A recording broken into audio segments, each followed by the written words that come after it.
say hi, Zara. Hello. Hi. Hi. Hi. Hi there. Hello. Hello, little girl. Hi, guys. Today I wanted to do a quick video on attachment parenting. We've been doing our simple living tips and our attachment parenting videos, and today, I was going to start talking about some more of the 8 principles of attachment parenting from Attachment Parenting International, but I decided I was looking up some videos on attachment parenting on YouTube, and I found quite a few things that indicated that there may be some misunderstanding about what attachment parenting really involves, and that there's a lot of questions and criticisms and just curiosity about how attachment parenting works, and some things that maybe are getting a little bit mixed up. And so I just wanted to do some clarifying about what attachment parenting really is about, and to go over some of these questions and just get into some more of the details of the fact that attachment parenting can be adapted to a variety of lifestyles. And that's one of the main criticisms of attachment parenting, is that it's not possible to do attachment parenting if you're a working mother. It's simply not true. You can absolutely do attachment parenting to whatever degree is comfortable for your lifestyle. Obviously, there's going to be a lot of people that kind of can see this video and think, okay, here's this lady, she's sitting in a rocking chair in her baby's room, looking like a hot mess, and telling me how to raise my kid. And I really hope I don't come off that way, because really, all I wanted to really get across is that attachment parenting is meant to enhance the attachment bond between parent and child. And that's really important for any parent and child, no matter what the circumstance. But it can be especially important if you're a single mother or if you're a working mother, because the time that you have with your child can be somewhat limited, or it can be really strained. I know from my own mother, when I was very young, she was a single parent and she was working. So it was really hard for her to find time, to devote to being a mother on the level and to the degree that I think she probably would have ideally liked.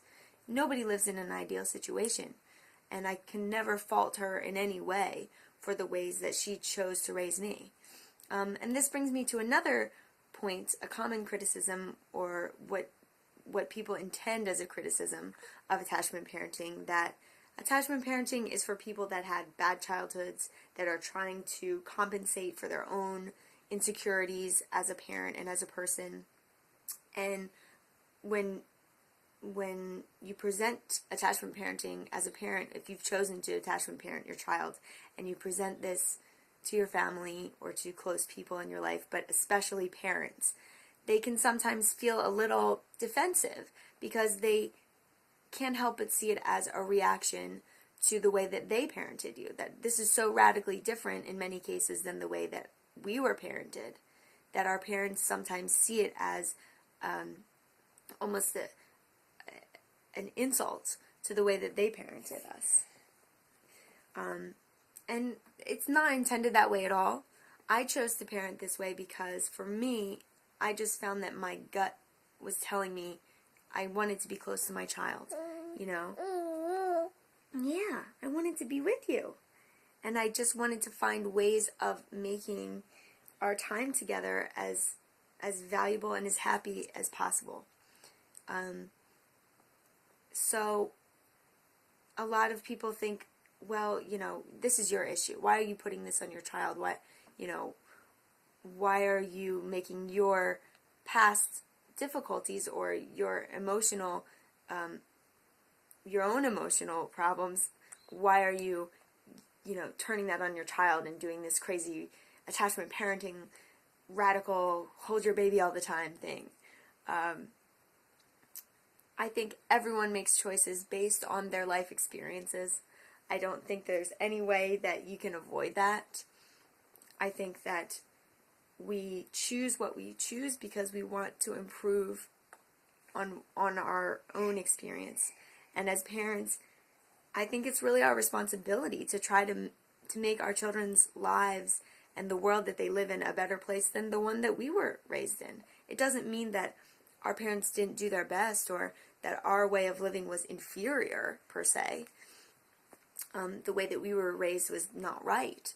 But I think that the more we learn as people, the more we can grow. And that's as human beings and as society.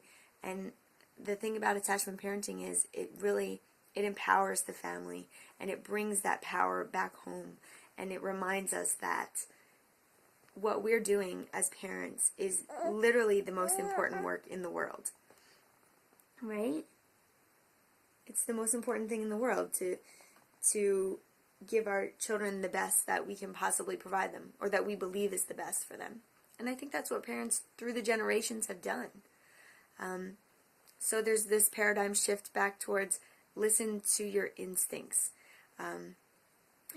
That's almost cliche at this point, but that's really, if you want to really condense it down into a nutshell, attachment parenting is doing what parents would do with their children and for their children if we weren't all being told what to do by parenting books and so-called parenting experts, and if we didn't have so much interference from society's expectations.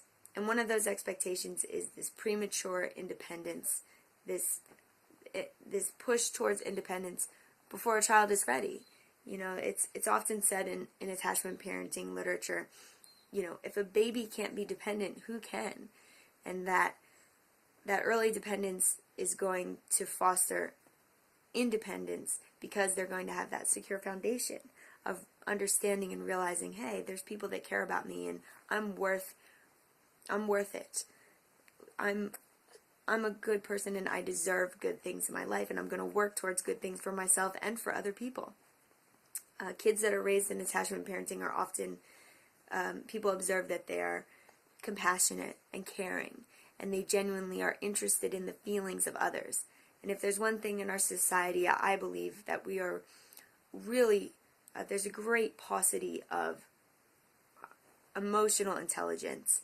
And we're really, from an early age, I think, taught and indoctrinated to, feelings are silly. They're not important. They're not quantifiable.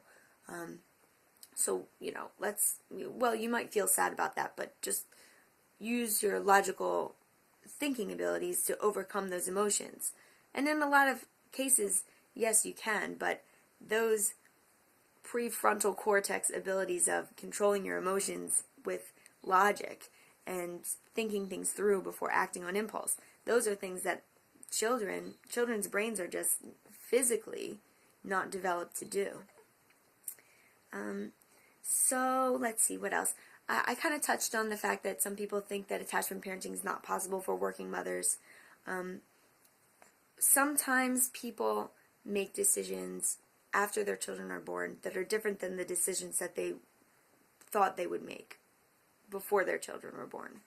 I know for myself, pretty much, there was no question in my mind. I thought, okay, I have the baby and I'll have some time with her, and then, once she's kind of up and running, I'll be able to go back to work.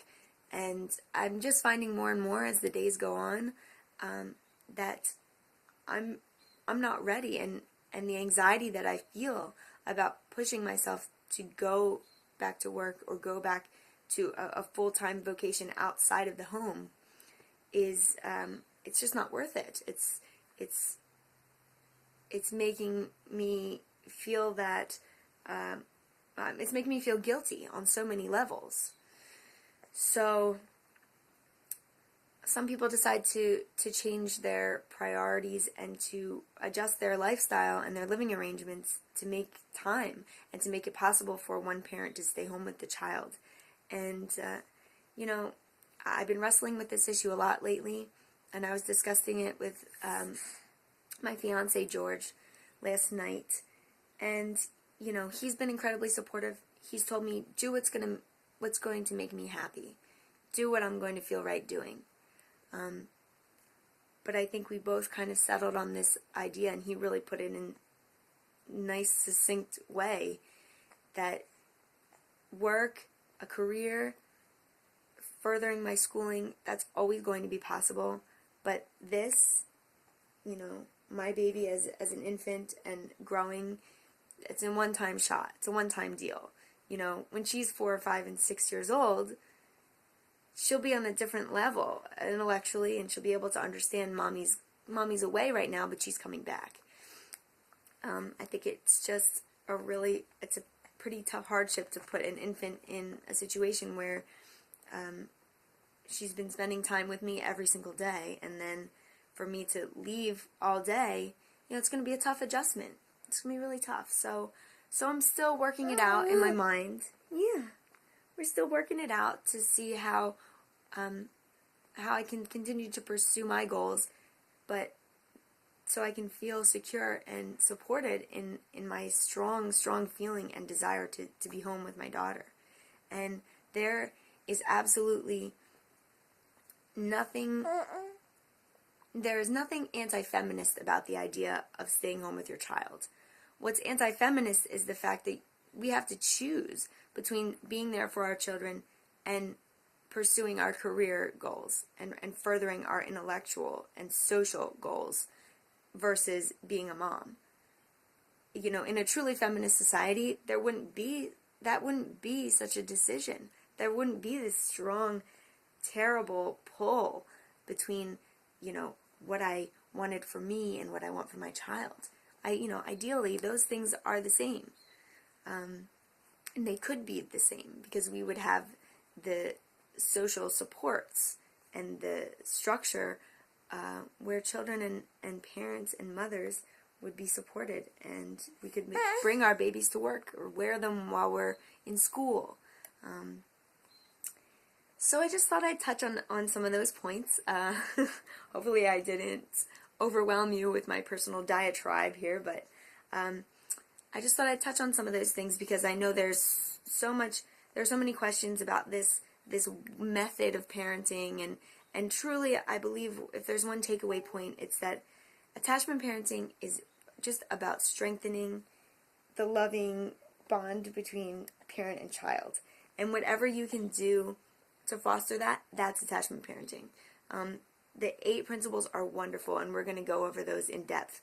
But I just wanted to get this underlying message out in the open that attachment parenting is just about being there for your child and giving your child the secure foundations of compassion and knowing that they are loved, and just the faith that we have in them, that they have what they need to grow and to be who they are. It's not our job to mold them. It's our job to support them and love them. So I hope this was helpful to you guys. I didn't want to get too much off on a political standpoint, but just thought I'd share some of my thoughts with you guys. Okay, well, we'll see you later. This is Shannon and Zara signing off. Say bye. Thanks for watching. Bye-bye.